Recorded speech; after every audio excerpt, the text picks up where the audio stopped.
Hey, what's going on, fellow age groupies? Welcome to another episode of the Age Groupies podcast. I'm Mike Ergo, and along with my co-host Lindsay Hikin, we're here to talk to you about all things related to endurance sports from an amateur athlete perspective.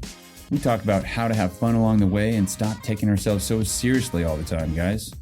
You can follow the show on Instagram at Age Groupies, join our Age Groupies page on Facebook, and look us up by name, Lindsay Hikin and Mike Ergo on Strava. If you have any questions, which I hope you do, any comments or topic ideas, hit us up at agegroupies@gmail.com. And if you guys like the show, go ahead, leave us a rating, leave us a review on iTunes or wherever you get your podcasts. Today's episode is an interview with Amy Stone, who is the host of the Mile After Mile podcast. She is a blogger, podcaster, triathlete, entrepreneur, and certified triathlon coach. She so far has done 8 standalone marathons, 7 Ironman, including a course we shared together, my first Ironman Sun Rose in 2017. So she's finished 7 Ironmans, and she has a remarkable gift of telling people stories and now telling her own too. So we get to pick her brain on what it's like to podcast, what it's like to race, what it's like to coach, all these fun things. One thing I really loved about her is she said that she loves to encourage other athletes along the way, and sometimes that means giving them Tums and Pepto on those run course laps where people are hurting. So she's a really cool person. You're gonna love her podcast. You're gonna love her interview today. So check her out. We have all the links in the show notes. And now let's get to it.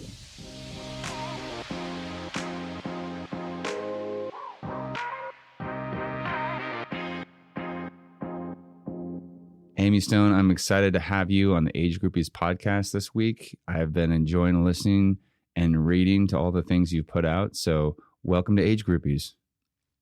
Thank you so much for having me on. I'm excited to be here and get to know you a little better. Yes, we were talking a little bit before about how it is fun to talk to fellow triathlete podcasters because there's not a ton of us. There's a few of them out there, but I feel a certain kinship with people like you who both podcast and are, obsessed, I might say, with Ironman and triathlon. So yeah, this is going to be fun.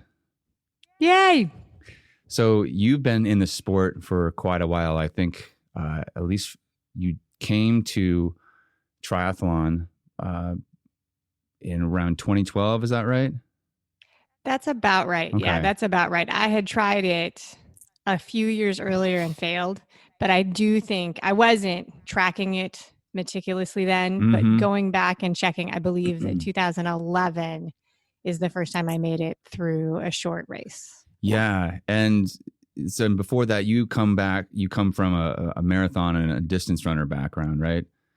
That's right. Hobby runner. Yeah, hobby runner. So what was it like to have to get up to speed? I guess I'll ask you first about your career as a triathlete, and we can get into some of the other things you've been doing. But what was it like to get up to speed with cycling and swimming, coming from a running background? Well, I think that's a great question. So it's interesting now to look back at it because it was such a long time ago. And now I talk to people who are going through the same process all the time. I very naively thought I could swim.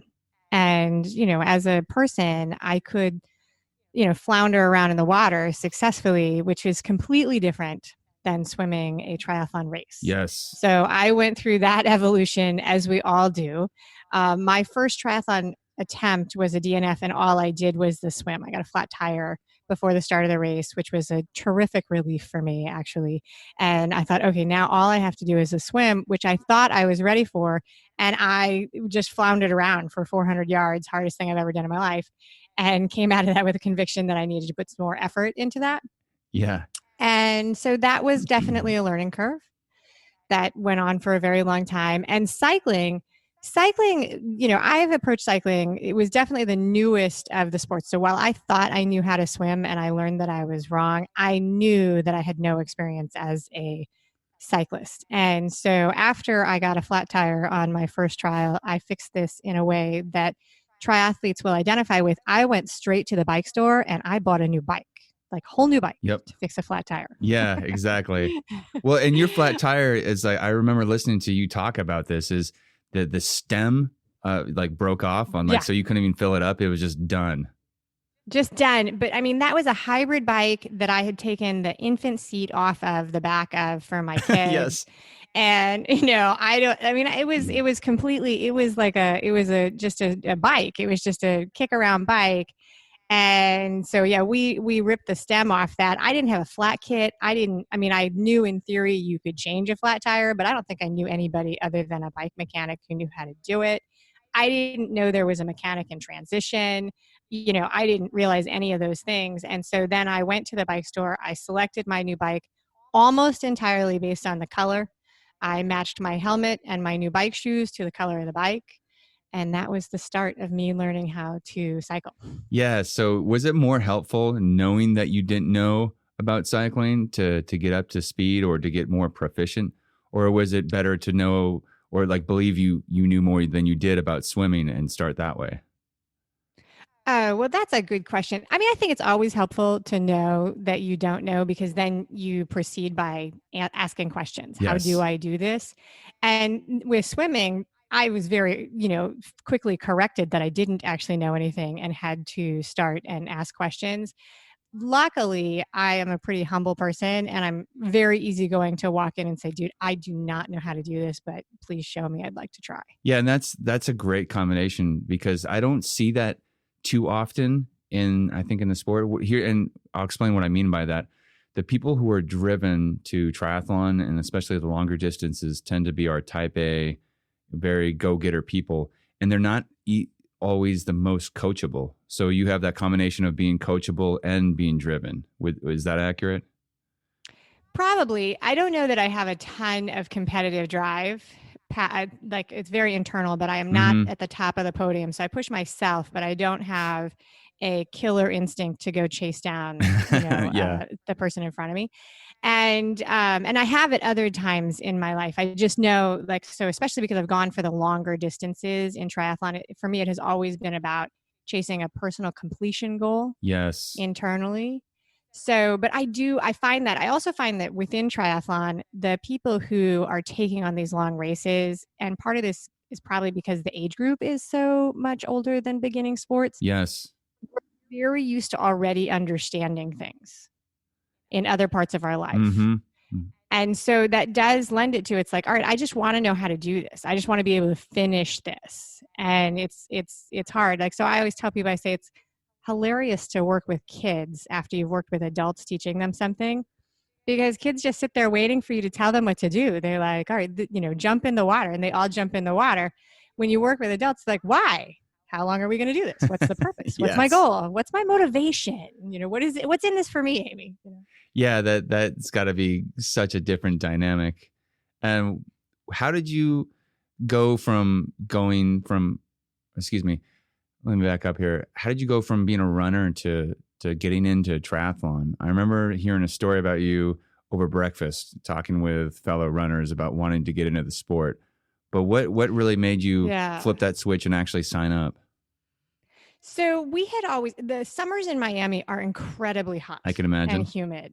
Yeah. And running becomes a very torturous thing. So there was a lot of just sort of jibber jabber for years about maybe we should do a triathlon instead of a 10-mile run on Saturday mornings. And that was where we kicked the idea around. The actual thing that got me to the starting line was that my brother moved to Miami for a couple of years, and where I had been a hobby runner, he was a swimmer. Mm. And so I had this very I'm not looking back, I don't fully understand the thought process I was going through, but he and I both thought that it would be a fun thing for us to do, to race triathlon together. And I remember he's like, these are hard, just so you know, triathlons are hard. But we thought it would be fun, and we signed up for a whole series of summer races together. And the first one was the DNF, and then we went on and finished it. Yeah. So he had done a few before, and he had done at least one, that he had pushed himself through, and he knew the challenge. And has a different perspective because he was a swimmer, so he could get through the swim no matter what. And then the rest of the race was just hang on. Just hang on. Whereas, yeah. I don't see as many people who are swimmers who get into triathlon as I do runners who learn how to cycle and swim, because the swimmers in some respects, I think, get shortchanged because their part's over the quickest. Yeah. Yeah, you do see it less, but I mean, they're out there. They tend to be very, very competitive. The Oh, people who grow up with a yeah. swimming background, they tend to be very competitive, and they triathletes are, swimmers who come into triathlon, they can perform very well, especially on the local scene for swimming. I can So they imagine. come out of the Yeah. water first, you Yes. know. That's got to be a cool feeling. I've never been accused of swimming too fast, so I might not know what that's like. But I hear that. okay, so you complete your first sprint. It was Yes. a sprint, and then what? Did you have the bug from then on? Yeah, so we had actually signed up for the series. So in Miami, this is a distinctly Miami thing. We have a thing called the Key Biscayne Trilogy, which is actually a series of 4 races with a fifth that comes before it. So there's 5 races that I kind of lump into this trilogy. They're all on the same course. And so that's a nice summer. There's one a month. Oh, okay, that's And cool. so it is cool. It's fun because you really get to see how you progress over this course. So we did a full year of each of those, and these are, I think they would officially be called super sprints because it's a 400-meter yard swim, 10-12 mile bike, and a 5K. Okay. So it's very short, Yeah. very short.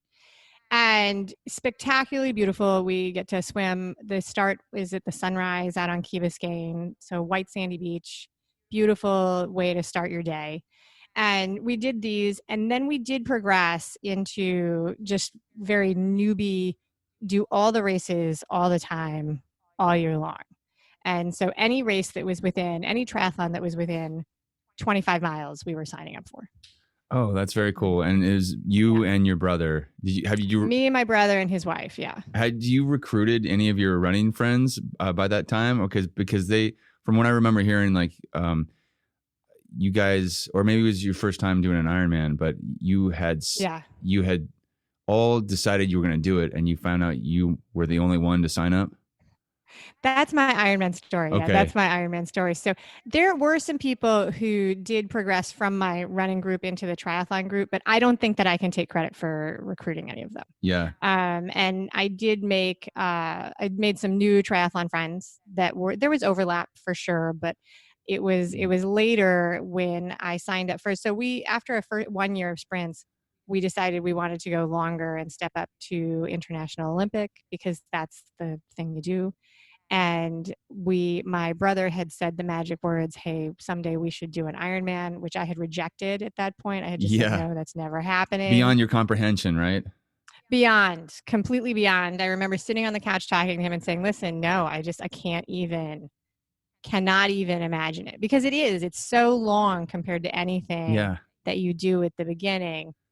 And so we went from there and we stepped up and we did slightly longer ones. And then I did my first Olympic. And then when I decided to sign up for a 70.3, my great idea was I was going to do, it's not a bad idea. I had this plan. I was like, I'm going to do 3 70.3s to see if I like it. Because I didn't want to sign up Mm-hmm. for something that long. And then I wanted an out. If I hated it, I didn't want to be committed.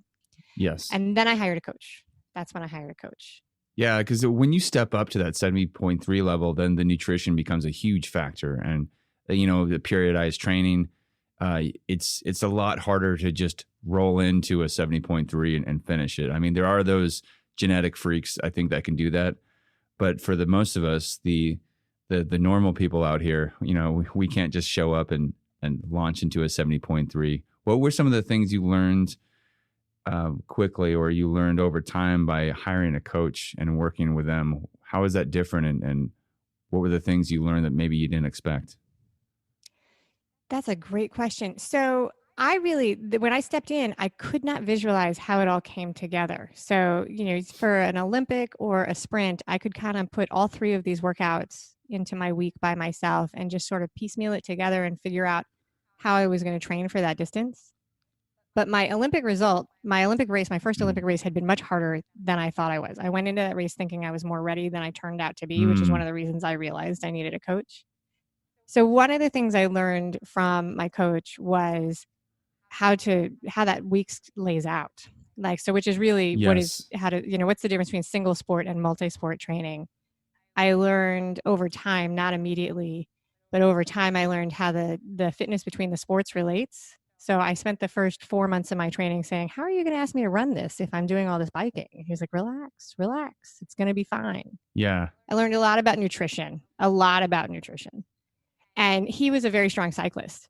So I really learned how to cycle. That's when that's when I learned about cadence and effort and and going up and downhill and handling. And that was the first time somebody said, here's how you ride a bike. Here's how you go faster. Yeah. Well, I'm laughing because, I mean, before my first 70.3, I think I was riding a hybrid bike for most of my training up until like a month before my dad gave me his old road bike. And I remember, going onto YouTube and thinking, I wonder if there's some kind of, technique to cycling. That was my newbie thought right there. And turns out, guys, in case you didn't know, there is a lot of technique involved in cycling, and it really pays to help, to have someone give you periods of instruction on how to apply that technique. So it is. Yeah. It is. And it's also then once you know it, once somebody takes you through some of the steps, it's easy to forget what you didn't know. And completely. To remember what it's like. So when you start as a beginner, I didn't know how to clip in. I mean, I did by the time I hired a coach, but I remember learning that shifting, cadence, really the concept of working hard, like what it felt to work hard and that I was going to be okay. Yes. That's such a huge thing, because maybe it's because a lot of us grow up riding bikes as a kid. We have an idea of what riding a bicycle should be like.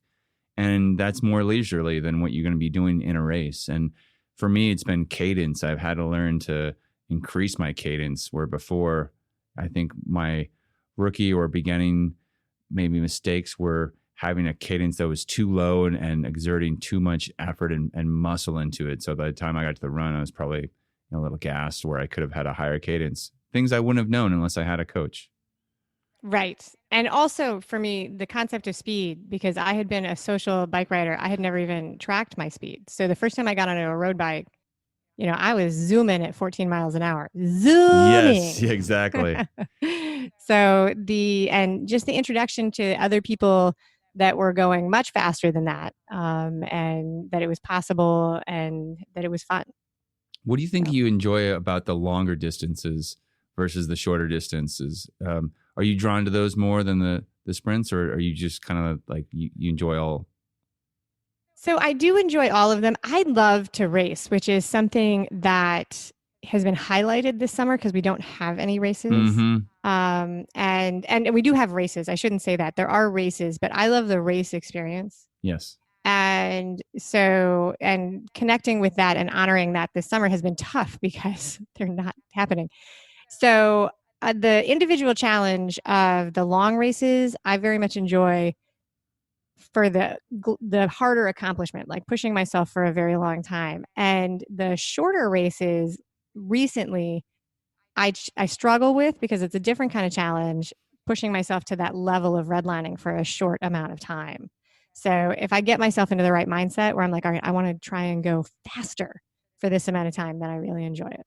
That's a great point. Having your mindset set up for the right race, because I've taken a long course mentality into a short race, and I realized how much incredibly slower I was than everybody there. And it's a weird thing. I think that there's the kind of the unspoken conversation that if the longer races are harder or better or, I don't know, more prestigious, but you can go as fast as you possibly can in a sprint or an Olympic. And it doesn't mean it's any easier. It just takes less time. But like you said, you have to push yourself to that red line to really be competitive or to see what your limits are. Yes. And it's not any easier to excel at a short race than to do a long race. I mean, the people who are training to really compete and podium in those short races and go fast, it takes an incredible amount of work and effort to do that. It's different. And so they can each be incredibly hard. And I've done what you just said. Like I went into an Olympic as a training day as part of an Ironman training cycle. Just instead of going by myself, I signed up for a race.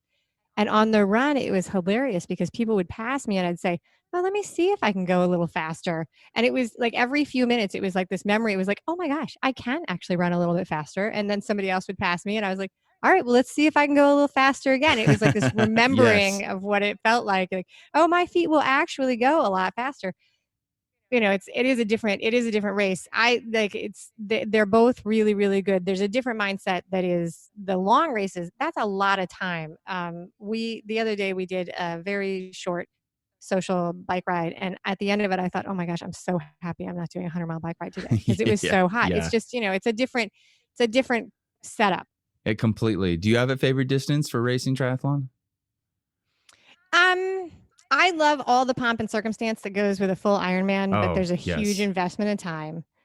I also love the 70.3 because you finish during the day and you can still have a life while you train for it. Yep. But I think overall, I think the Olympic distance is probably my overall favorite because you could do that several times a year and just really enjoy it. That's a good point. Yeah, it's not as big of a training cost to get up there, especially when you've achieved a base level of fitness. You can race a lot, and if you love the race experience, you can do a lot of those. And it's slightly longer than a sprint. So I love when people are asking me like what distance to start out on. I usually say sprint because you get a taste of it. It's a great place to make the inevitable rookie mistakes that we all make that help us, I think, with the sport. Well, and speaking that way, well, before we say that, I agree with you. I love the 70.3s because you do finish during the day. And for me, that's the right mix. That's probably my favorite distance because it's the right mix of a lot of training that I need to do. So it's a lifestyle. And then it goes into the race where it has enough pomp and circumstance to where you're excited to finish, but it's not the huge life-changing, social life draining slog that can be an Ironman. That's Yeah. that's so much. What are some of the rookie mistakes or learning points that you had along the way, probably earlier on in your career, that have stuck with you and helped you out? Oh my goodness. Rookie mistakes that I've made. I'm not sure there's any rookie mistakes that I haven't made. Like, Okay. so, but there's rookie mistakes for every single distance. So, I jumped into races way before I was ready, totally misunderstood and underestimated the challenge overall. I did not know any of the equipment that I needed. I jumped into racing without an understanding of the equipment that I was using. I jumped into racing and different races, before I kind of knew the rules of racing. So, which I think a lot of people do because you can't really learn some of these rules till you do it. Yeah. Yeah. Um, I mean, are you talking about in terms and of like drafting or in terms of? Drafting, exactly, drafting and the penalties, and also, just bike handling skills. Like I was out there on the bike course, um, racing sprints and Olympics with just not being able to reach down and get a bottle from my bike, Yeah. safely while riding. I was definitely out there without any data. And these things are not really needed, but when you look back from several years down the line, it's a group bike ride on a race course is a place where, seconds and inches matter. Yes. So it makes a big difference. Okay, so funny rookie mistakes I've made. Setting up transition. I ran. We don't. It doesn't ever get truly cold enough here for a wetsuit or anything like that. So Yeah. I've gone running through transition. With and started my bike with my speed suit on. That's funny things. This is a good question. There probably are all kinds of things that I've Were you done. an overpacker for transition? Did you set up like an entire garage sale worth of gear? I tend to be a minimalist when it comes to packing. I insist on being able to carry all of my stuff. Cool. So I would put everything into a backpack. So I never really was a tremendous overpacker, but I do tend to sort of lollygag and socialize in transition, saying hello to everybody I know, stopping and socializing. I also insist. I did try in the beginning to go sockless and try and do the flying mounts and things, but I learned very quickly that was not how I roll. No. Were you finding blisters trying to go sockless? I have very sensitive skin on my feet. So I stop and in every transition from sprint to full, I will stop and like rinse off my feet and put on my socks and put on my shoes and then clip, clip, clip, clip, clip out to where I get on my bike. Well, there's something really beautiful about the way you approach triathlon, especially I was reading through your race report for Ironman Santa Rosa. One, because I wanted to get to know you a little better, and two, to get an outside perspective of my hometown race, since I really haven't done too many different ones outside of my own state here. And what I really loved was how you took the time to talk to people. You took the time. I think one of the things you said that you'd pass people who were having a hard time. You'd hand out Tums and other things, like a fairy godmother and Ironman grandma. I forget exactly how you said it, with full of magical surprises for people, and talk to people along the way. There's something about the long distance that affords us the ability to do that. I love that. And especially for those of us who aren't going to be on the podium, being able to really enjoy the race. So it sounds like you have been able to do that incredibly. So, Santa Rosa is such a beautiful place. And, that was my second race of the year, and I knew I had the fitness. But I remember on that bike ride, we were in a parkish kind of setting. I mean, it's such the first 56 miles of that bike ride, the year we did it, was just gorgeous. Yes. Just absolutely gorgeous, with all this dappled sunlight dripping through the trees and the vineyards all around us. And you're not supposed to group up on these rides or draft. But we were going, there's a lot of hills and so on and so forth. And sometimes when you're climbing, you end up next to somebody or in a little group, and you're not trying to draft. You're just trying to make it up the hill. Exactly. And not stop. And I ended up next to a guy, and we were talking, and it was just so beautiful. And it's a long day out on that bike course. If I don't talk to somebody, what am I going to do? So, and then the run is where I find on the Ironman run, you talk to everybody because you've been by yourself for, 8 hours. So you talk to, strangers, total strangers. But in the run, I do carry a lot of stuff in my little pouch to help with GI distress. And when I run past people, I'm like, hey, do you want a Pepto tablet? Do you want a Tums? Try this. Yeah. Got some salt? I love that. And I might borrow that and take that with me because I remember seeing, it was my first full. It was that race we shared together. I seen at least a couple people, just head down, hands on their knees with a look of agony, like they just swallowed glass, and just saying, "Hey, are you okay? Is there anything I can do?" And some people couldn't even say, mutter anything. They could just like shook their head or like wave their hand, like, hey, I'm gonna sort this out myself. That's hard. That's hard to watch. It is hard to watch. It's hard to go through it too. Like yes. It's if you've ever been in that spot where you're deep into the pain hole in a run situation, and you're so tired by this time you start that run that your thought process isn't quite right.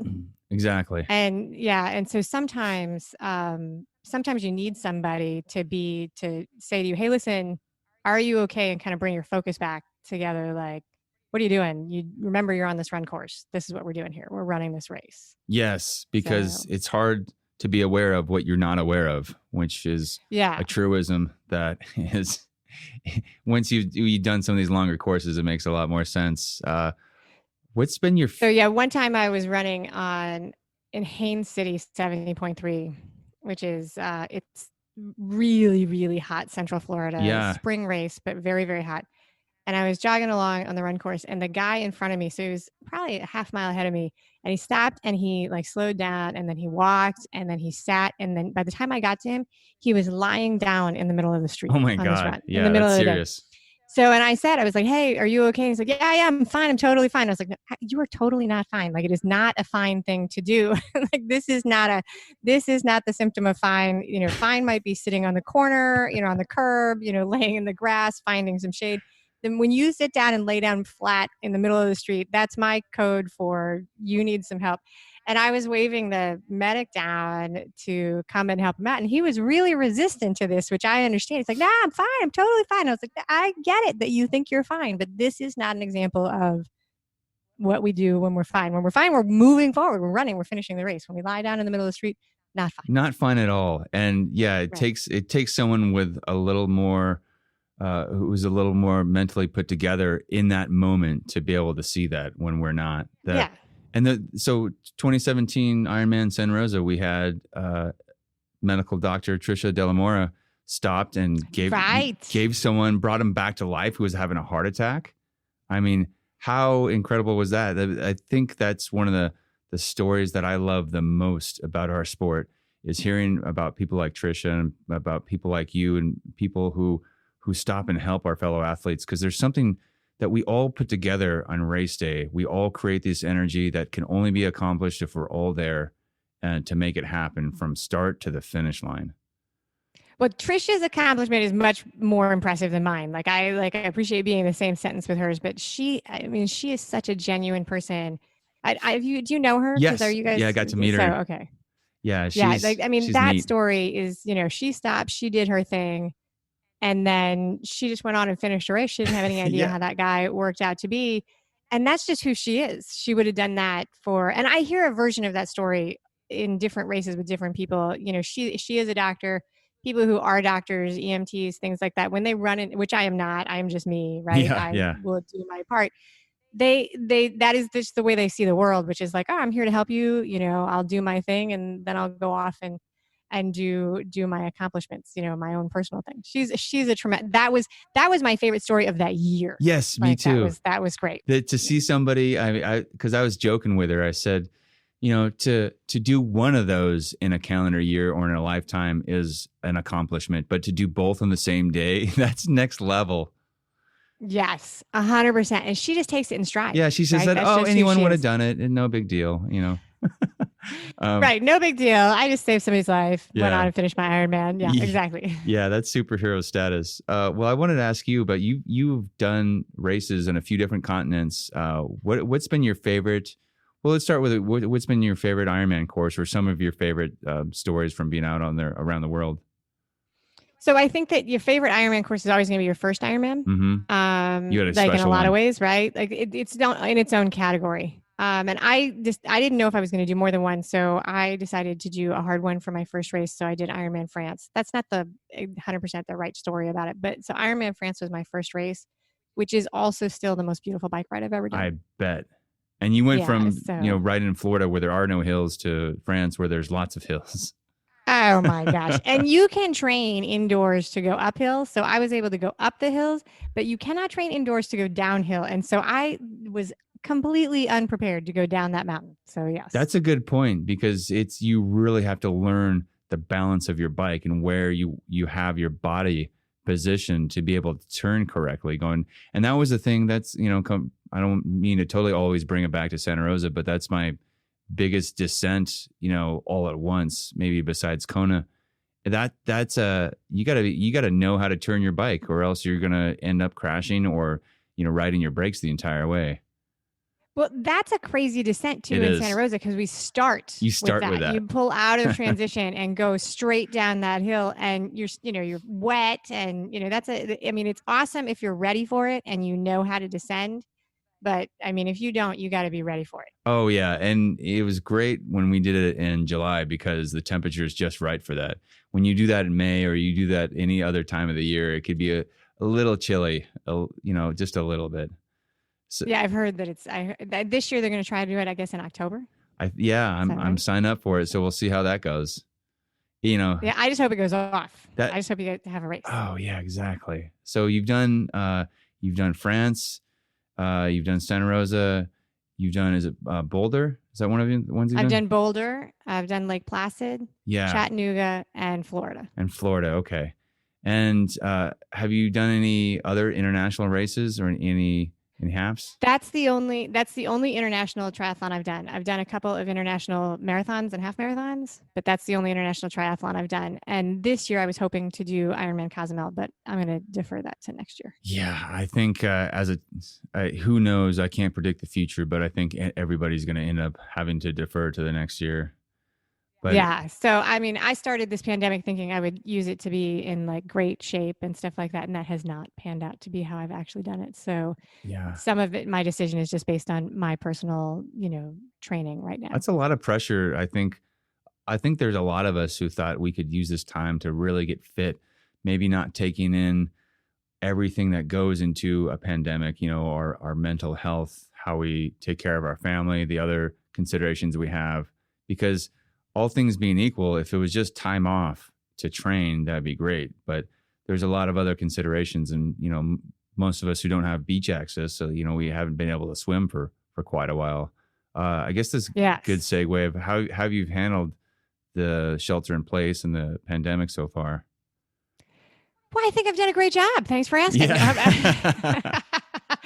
No, it's been super interesting, and it's really interesting to hear your take on it, because you have some skills as a therapist that a lot of people may not have, because it's sneaky the way the stress has snuck up on, Yes. at least on me, into my family. So I always worked from home. So for me, that was normal. But then all of a sudden, my kids were at school at home, and my husband's office was at home. And then we shut down here in Miami, and they eventually shut down the beaches. So they shut down the pools, they shut down the beaches, they shut down everything. And it became, on one hand, I was doing very, very well coping. And on the other hand, there was a low level stress from just the fact that everything was so uncertain all of the time. And even things that maybe didn't even impact me were stressing me out, because I was sort of tuned in overly to the news. Mm-hmm. I had to go through a period where I was like, okay, I'm in my little bubble and I'm okay. I don't have to check this 25 times a day. Oh, I can just do my thing. It's so hard not to do that, because to find that balance of being informed of what's going on versus being immersed like this. I haven't seen myself or maybe other people so involved in the news in this country, at least since 9/11, where, just nonstop coverage, and people were just watching and watching and watching. And it gets so, I don't know, overwhelming, I guess is the right way. Yes. But I think overwhelming is the right word, but it's just an overused word, so it feels weird. But yeah, exactly. It's like a wave of just information, and you feel almost a sense of guilt, like you need to know what's going on. And so you watch it and it stresses you out. And then you have this realization that it's not new. Like, we've been having the same news report now for, 90 days, more than 90 days. This is the same news, just updated from yesterday. But it takes some willpower to say, I'm going to turn it off. I'm not going to listen. And I'm just going to do my own thing. And then you have the second thing, which is that everything keeps changing. Like, so every day you wake up and you're like, oh, another wave of races is canceled. How good. Yes, exactly. And then it's forced me, and I think a lot of people I've talked to really step back and look at why they race, and look at it. Okay, the racing is fun and it's good, and for me, it's part of my self-care, my mental and physical health.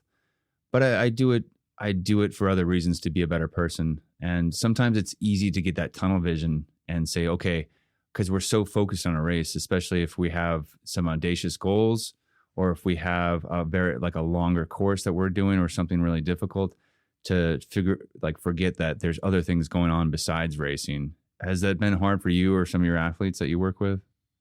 It definitely has. I think it's been hard for everybody. And it's one thing to say, I'm going to go into something and figure out what's motivating me here. It's another thing to be forced to make that discovery. Yes. So we've all sort of been forced to do this, and it's different for everybody, right? Mm-hmm. It's very different from everybody. So I've always known that I loved racing, but it's been interesting for me to discover, when everything was gone, what was truly motivating me, which shows up in what I actually choose to do. Mm-hmm. And it was very interesting for me when they closed all the beaches down here in Miami. That was really interesting for me, because I was really unhappy about that. Yeah. And I would have before said, oh, I love it, but I can take it or leave it.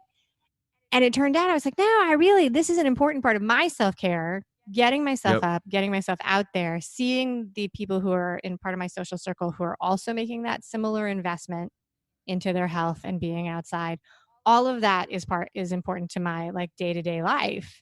And so that was good for me to learn. So yeah, that's I can imagine that being a tough one, having the beaches closed in Florida and especially Southern California. I mean, that's a way of life. So yeah, that really changes things. I want to shift gears a little bit and ask you about, the Amy Says So blog and the After Mile podcast, and how you got into that and what it's all about. So we can turn my listeners onto what you're doing. All right. That's amazing. All right. So way back when I started the blog, Amy Says So, I started on Blogger, and it was kind of like a rule, an unwritten rule. Anybody doing triathlon also had a blog, because we all That's so thought, funny. Yeah, exactly. You need to we know what I'm all doing for thought, training. exactly. All those Instagram posts that now exist with people telling you about their workouts, those used to be people's blog posts. That's what it Yes, was. Like, we exactly. just did that and everybody read it, and so on and so forth. And I just am so stubborn that I've kept doing it all of this time. So that's how the blog started. And eventually it got some other listeners. I got a comment from somebody who was not related to me that was reading the blog. And I realized, oh my gosh, people are actually reading it. And so I've kept doing it. And I hope that it's helpful for the people who read it. It's where I share my story and my experience in the sport and the things that I discover. And then the podcast was really just sort of a kind of a whim. I had started listening to podcasts, and I had been in triathlon and sport for a while. And I had this sort of group of like 5 stories of people that I knew and I followed that I thought were very cool, that I loved to tell people. Mm-hmm. And I really just was like, all right, I wonder if anybody would listen if I put this out there. Right. And I didn't know what I was doing. I tend to be a leap before I look kind of person sometimes. Yeah. Not always, but sometimes. So I was like, all right. I sent out 10 emails that were like, if I did this, would you meet me to interview me, to let me interview you for this podcast? And within 30 minutes, I got a reply back from Danielle Samprola, who had done 50 marathons before she turned 25. That's insane, by the way. And But you said, right, okay, great. right, exactly. It's totally insane. But also very inspirational, because if she can do that, then you can do your 5-mile run or your 30-minute run or whatever it is, right? And that's the whole reason I wanted to share those stories. So she said yes. And then I was like, oh, okay, I have to figure out how to do this. And I went out and I figured out how to do it and started the podcast with the goal at the time of coming up with 50 interviews of people with inspirational stories. So the whole idea is that I find these stories, I do these interviews like you and I are doing today. People listen to them while they're training or thinking about training or driving on the way to the training or whatever it is they're doing.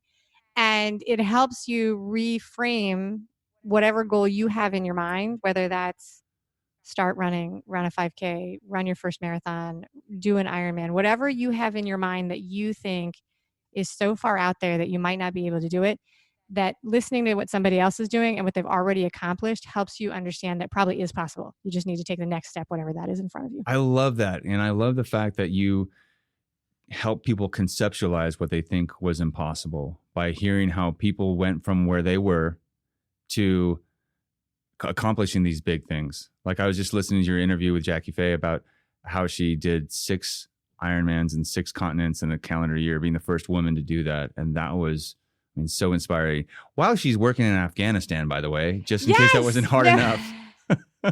You know? So I used to, when I started, if you go back to the very, very beginning, like the first 5 interviews, I had a question in there that I would ask people that I thought was the magic question, which is like, how did you do this? Or how did you think you could do this? Or how was it that you were able to accomplish it? And the amazing thing is that I very quickly learned that they never had an answer to that, because they had already done it, and there is no magic answer to that, right? Like, so they're like, "Why? I just did it." It was like a really not a good question, because there wasn't a good answer. Like, well, I just did it, and it doesn't play as well, like, to just hear it, but that is, in the end, when you look back, that is, well, I just took one step, and then I took the other step, and stuff went wrong, and I tried again, and I did it. But it is super interesting how matter of fact people are about these amazing, amazing things that they do once they're done. Yeah. And she highlighted something, and, you really touched on it too, is a lot of us might look at these goals and look at what we can't do or what we think we can't do. And she really brought it home by saying that, let's look at what we have going for us and what we can do. And you're right. Sometimes it's just a matter of, well, how did you do that run? Well, one day I got up and I laced my shoes and put on my running shorts and top and went out running and started that way. I mean, and so in some way, you have to just assume that you can do it and start by going on that first 1 mile run or 1 mile walk or whatever it is. Yeah. But if nobody ever tells you like that's what they did, sometimes it's hard to see. Yeah. Like in my journey of 10 years, there's 100 times probably where I've said, hey, how do I do this? And somebody shows me the most elementary thing. And I'm like, oh my God, I had no idea. I had no idea that's how easy it was. So like when I was learning to clip in, and clip out, I was doing both, trying to put both my feet in and out at the same time, which I just thought was the way it would happen. Yeah, exactly. And somebody looked at me, they're like, maybe just try one foot. And I was like, oh, all right. Thank you. Well, that's such a good point. Unless someone tells you that they did this, that it wasn't like, they were on Mount Olympus and they were handed this, golden gift by the gods of you shall become an Ironman someday with this magical training plan. No, you go out there and you start that. And that's what I love about both your writing and your podcast. What do you like doing better? You like talking to people on the podcast? You like writing better? Oh gosh. I like them both. Mm-hmm. I will writing helps me get my thoughts in order. Mm-hmm.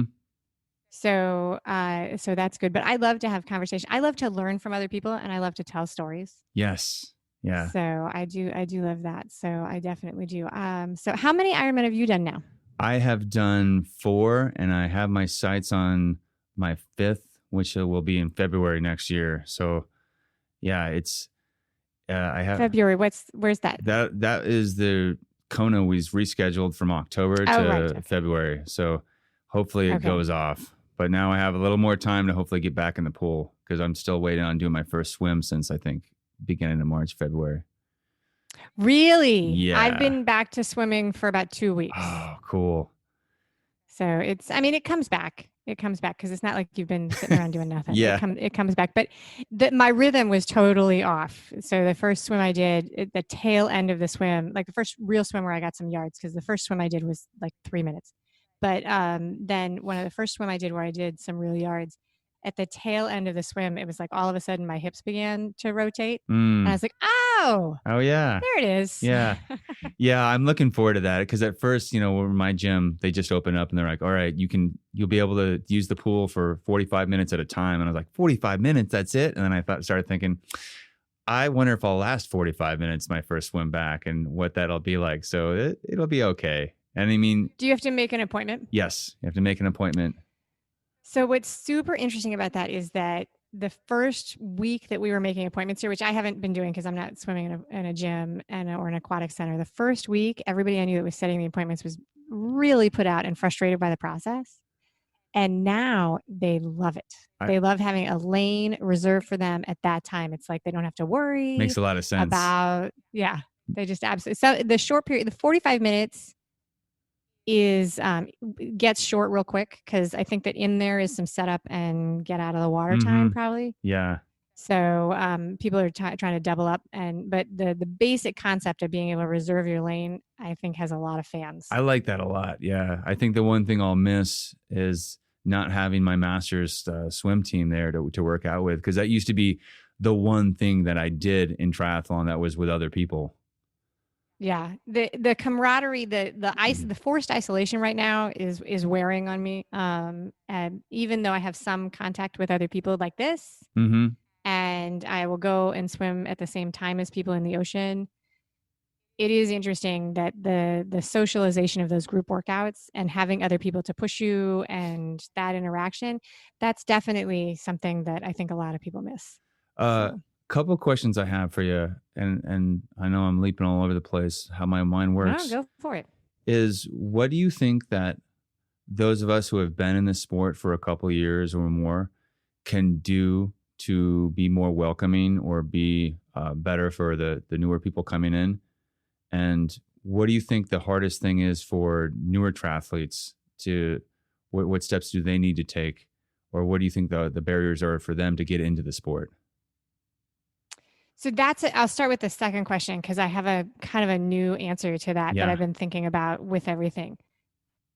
I think that it's super interesting when we look at the virtual races, how they appeal to brand new runners and triathletes. Yes. And when I talk to people who are doing the virtual races, one of the things is that it removes the barrier of the actual race scene.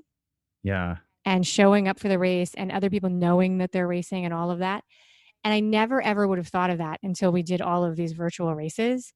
And I never ever would have suggested, hey, for your first race, maybe try a virtual race because it wasn't even a part of anything I thought of. Yeah. Right. That's a great answer. That's a great idea. I mean, it's super interesting, right? Because once you are in the scene and you know that we all feel foolish in spandex, no matter how many times we show up in spandex, nobody looks good in an aero picture on their bike that's over the age of 25. Yep. And once you're in that and you embrace the inner part of the humility and the ridiculousness of the sport, those barriers sort of fall away on their own. But when you start, I mean, I was super embarrassed to show up to my first swim wearing the spandex suit. Like, come on. Yeah. Who feels right with that? Exactly. So the barriers are the barriers. It takes a lot of courage to try something new as an adult. I find that triathletes, once you approach them, are very, very supportive. Like, we love to have new people in our sport. Yes. We love to have beginners, but we're all doing our own thing. So we show up to do the workouts, and we're not necessarily tuned into stopping and saying, hey, are you new? Like, welcome. Like, let me show you how this works. And as a newbie, that can be seen as being standoffish. Yeah, that's a good point. That's a good point. But it's not intentional. It's just the hyper focus, right? The hyper focus. And I think that, so the more of us that, it's an interesting thing, because there are giant initiatives to get new people into the sport, but they do seem to miss a lot of new people who want to get into the sport. So at the same time, like USA Triathlon has a huge thing, time to try, that's supposed to be for new triathletes. And yet there's all these people who are getting into triathlon that have never heard of it. Like, it's not connecting. Yeah. So that'll be my challenge for our listeners this week. If you see people, if you're allowed to work out in places where other people are, in a socially distant, responsible way, right. Just at least make eye contact, say hello, and if you see someone looking around with confused eyes, ask if you can help them out, or if you can answer any questions if you've been in the sport for a couple of years. Yeah, I've never seen anybody get asked a question that they have not been more than willing to answer. In fact, usually if you ask a triathlete a question, you get verbal diarrhea, like more information than you've ever wanted. Here's where you buy this. Yes. Here's the options. Here's a 10-hour, dissertation that I wrote on Tuesday about the value of these bike pedals. My partner's been so tired of hearing me talk about triathlon. Finally, someone I can pour this all into, right?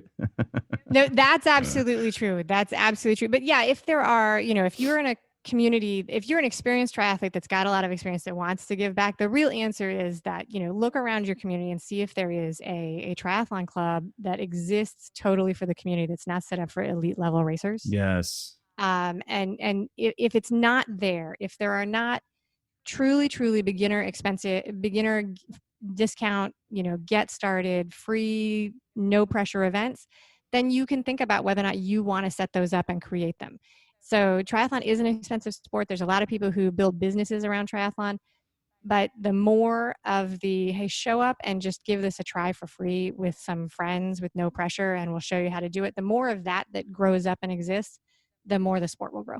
I am with you 1,000,000% on that. And I love it. I love seeing someone's face for the first time, finish a triathlon and just say like, oh, I can do this. That for me, I get goosebumps. I'm getting goosebumps now just thinking about it because I love it so much. But so Amy, where can we find you?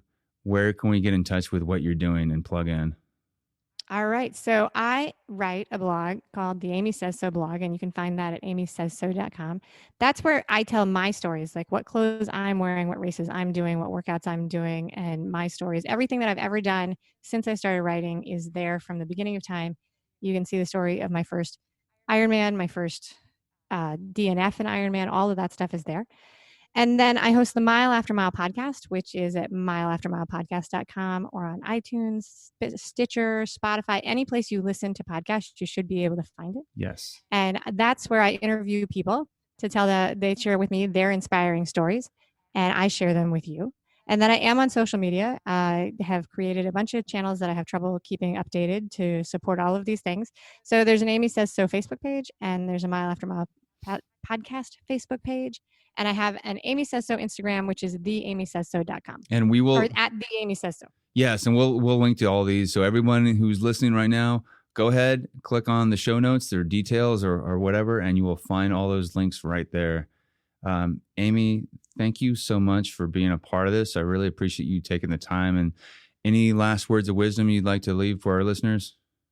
No, I just want to thank you for giving me the chance to have this great conversation with you today. It's been a real pleasure, and I loved getting to know you, and all the best in your future races.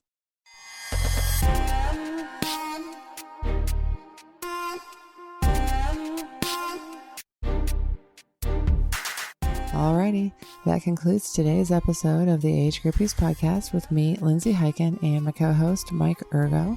We really hope you enjoyed it. You can follow the show on Instagram at Age Groupies, join our Age Groupies page on Facebook, and look us up by name, Lindsay Hyken and Mike Ergo on Strava. If you have questions, comments, or topic ideas, feel free to email us at agegroupies@gmail.com. If you enjoy the show, please leave a rating and review on iTunes or wherever you get your podcast, as this really helps us get more exposure while we try to grow this little venture. And of course, if you have friends you think might like the show, please be sure to share it with them. But for now, thanks for listening, and we will talk to you next week.